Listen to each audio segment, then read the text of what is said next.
Hi. Exam round the corner है, दिसंबर attempt आने वाला है और बहुत सारे स्टूडेंट्स के डीएम आ रहे हैं। बहुत सारे स्टूडेंट्स बात कर रहे हैं कि चिंता हो रही है, डर लग रहा है मैम, एंग्जाइटी हो रही है।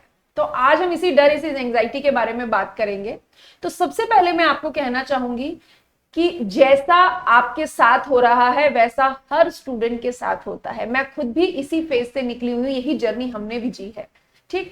तो आज हम है ना इस स्ट्रेस एंग्जाइटी को थोड़ा सा कम करने की बात करेंगे। मैं यहाँ पे बिल्कुल ऐसा नहीं कहूंगी कि आपका स्ट्रेस ही खत्म हो जाएगा, आपकी एंग्जाइटी खत्म हो जाएगी, ऐसा नहीं होता। जिस स्टूडेंट को एग्जाम देना होता है उससे पहले उसको ये स्ट्रेस एंग्जाइटी होना बहुत सामान्य बात है। बस इंपॉर्टेंट क्या है, स्ट्रेस एंग्जाइटी तो होना है, इट्स बाउंड टू हैपन। हम उसे हैंडल कैसे करते हैं, तो यहाँ पे हम कुछ ट्रिक्स की, कुछ टिप्स की बात करेंगे। सबसे पहली टिप क्या, सबसे पहली टिप ये कि आप ना डीक्लटरिंग कीजिए। डीक्लटरिंग क्यों? तो देखिए क्या होता है ना कि जैसे जब आप आईडीटी पढ़ते हैं तो डीटी की टेंशन होने लग जाती है, जब डीटी पढ़ते हैं तो लॉ की होती है, जब लॉ पढ़ते हैं तो कॉस्ट की होती है। तो जिस समय आप जो सब्जेक्ट पढ़ रहे हैं बस उसी की बुक्स अपने पास सामने रखिए। बहुत बार ऐसा होता है कि स्टूडेंट पढ़ने बैठता है और आप इधर उधर पेजेस बिखरे हैं, किताबें बिखरी है, सामने आईडीटी पढ़ रहे हैं, डीटी दिख रहा है, लॉ पढ़ रहे हैं, कॉस्ट दिख रहा है, एफए पढ़ रहे हैं, ऑडिट दिख रही है। सो अगेन एक ओवरवेलमिंग एक्सपीरियंस होता है कि यार ये पढ़ रही हूँ तो ये भी बाकी है, भी तो ये भी बाकी है। सो डीक्लटरिंग कीजिए। जब बाहर डीक्लटरिंग होगी तो अंदर भी डीक्लटरिंग होगी और एक कामनेस आएगी। Tip number 2, be in a present moment. What is the be in present moment? हम बहुत बार कहते हैं हमें डर लग रहा है, हमें डर लग रहा है। डर किस बात का, या ये चिंता किस बात की? चिंता जो हमने नहीं किया उस बात की। मैंने क्लास ना बंक की होती, मैंने क्लास टेस्ट दे दिए होते, मैंने टाइम पर रिवीजन कर लिया होता, इस बात की चिंता, राइट। और डर किस बात का? रिजल्ट क्या होगा। ठीक है, अभी 3 महीने बाद में पास में या फेल या रैंक, एक ग्रुप दो ग्रुप, क्या होगा पता नहीं। देखिए अब आप सोचिए कि जो बीत चुका वो आपके हाथ में नहीं है, जो होने वाला है वो भी आपके हाथ में नहीं है। हाथ में क्या है? आज। ठीक। और सबसे ज्यादा मुश्किल होता है स्टूडेंट के लिए आज, क्योंकि जब भी हम पढ़ते रहते हैं ना, जब भी हम पढ़ने बैठेंगे, आप सोच के देखिए, हमारा पढ़ने में मन लग रहा है, आधे घंटे के लिए मोमेंटम बनेगा, आधे घंटे बाद कोई बात याद आ जाएगी, यार वो टॉपिक उस दिन पढ़ लिया होता तो अच्छा रहता, उस दिन वो पार्टी नहीं की होती तो अच्छा रहता। या फिर अचानक से कुछ आ जाएगा, पता नहीं रिजल्ट क्या होगा, इमेजिनेशन होने लग जाती है अलग अलग तरीके की, नेगेटिव हुआ तो, रिजल्ट वाले दिन फेल लिखा आया तो, पास लिखा आया तो, बहुत ओवरवेलमिंग एक्सपीरियंस होता है। तो हम पास्ट के बारे में सोच के चिंता करते हैं, फ्यूचर के बारे में सोच के हमें डर लगता है, बट जो आज है उसमें नहीं रहते। अब करें क्या? सबको पता है ऐसा होता है, अभी करें क्या? तो करना क्या है, मैं क्या करती थी वो मैं आपके साथ शेयर कर सकती हूँ, आप भी वैसा कर सकते हैं। एक अपनी पतली सी नोटबुक या डायरी कुछ बना लीजिए, अपनी टेबल पे रखिए जहां आप पढ़ते हैं। 3 कॉलम बनाइए। पहले कॉलम में लिखिए, पहले कॉलम में लिखिए कि व्हाट इज हैपनिंग। दूसरे कॉलम में लिखिए व्हाट आई कांट कंट्रोल। और तीसरे कॉलम में लिखिए व्हाट आई कैन कंट्रोल। क्या मतलब है इस बात का? व्हाट इज हैपनिंग मीन्स डर लग रहा है, what I can't control result, what I can control today's preparation.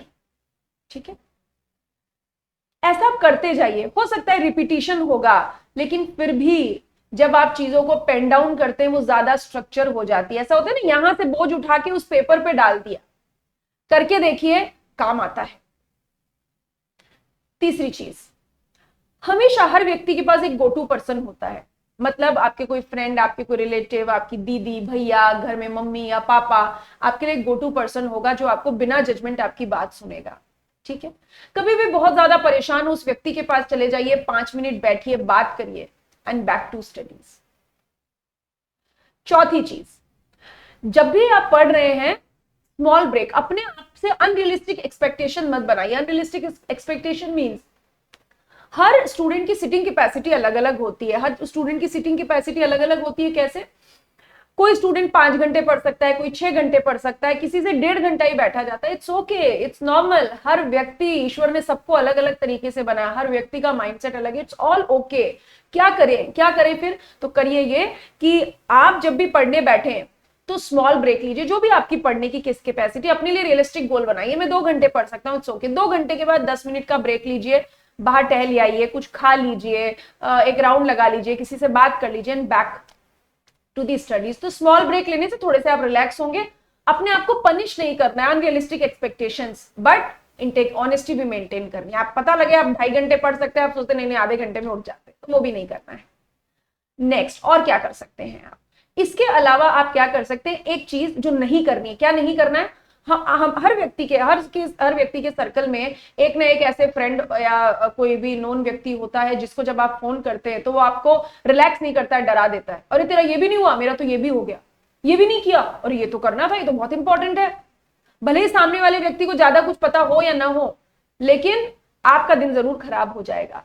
तो identify those persons and detach at least till the exam. इस जर्नी के दौरान डिटैच हो जाइए उन व्यक्तियों से, नहीं बात करिए, ठीक, कुछ भी नहीं होगा, आपके 2 घंटे, आपका आधा दिन है, आपका पूरा दिन खराब हो जाएगा अननेसेसरी वो प्रेशर सुन के, ठीक है। तो ऐसे पीयर से, ऐसे नोन लोगों से दूर रहिए जो आपके ऊपर अननेसेसरी का प्रेशर क्रिएट करते हैं। आपके पेरेंट्स, आपके वेलविशर्स हैं या आपका कोई भी गो टू पर्सन है, जाइए उनसे बात कीजिए और यकीन मानिए you can and you will, ठीक है। हर स्टूडेंट अपने आप में बहुत कैपेसिटी रखता है, बस जरूरत है थोड़ा सा अपने को शांत रखने की, क्योंकि जितना आप काम रहेंगे, जितना आप शांत रहेंगे, ठीक है, उतना आप अच्छा परफॉर्म कर पाएंगे, उतना आप माइंडफुल अपने पोटेंशियल को यूज कर पाएंगे। And last but not the least, take care of yourself. Please please please अपना ध्यान रखिए, समय पे सोइए। ऐसा भी नहीं है कि स्लीपलेस नाइट्स हो रही है, आप सो ही नहीं रहे हैं या आप ठीक से खाना नहीं खा रहे हैं। बहुत सारे लोगों को भूख लगनी बंद हो जाती, कोई बात नहीं, जितना मन है, जो आपकी इच्छा होती है वो खाइए, बट डोंट पनिश योरसेल्फ। आप अपनी हेल्थ का ध्यान रखिए, क्योंकि अगर तबीयत गलती से भी खराब हो गई तो फिर जो आपने जितनी मेहनत की है सब पे पानी फिर जाएगा। तो टेक केयर ऑफ योरसेल्फ, ये सबसे जरूरी है, because you can and you will. हम हमेशा आपके साथ हैं। कोई भी तरीके की परेशानी और इस तरीके का स्ट्रेस आपके साथ है, नीचे दिए गए नंबर पे आप हमसे कांटेक्ट कर सकते हैं, आप हमसे बात कर सकते हैं, बिकॉज एग्जाम जरूरी है और हर स्टूडेंट की यही कहानी है। But still again I am repeating, you can and you will. All the best. Stress anxiety आम बात है, डरिए नहीं, बस उसको अच्छे से हैंडल कीजिए, दैट इज इंपॉर्टेंट। स्ट्रेस होगा, एंजाइटी होगी, होगा ही होगा, but we need to smartly handle that, ठीक है। चलिए, all the best, take care, ध्यान रखिए अपना।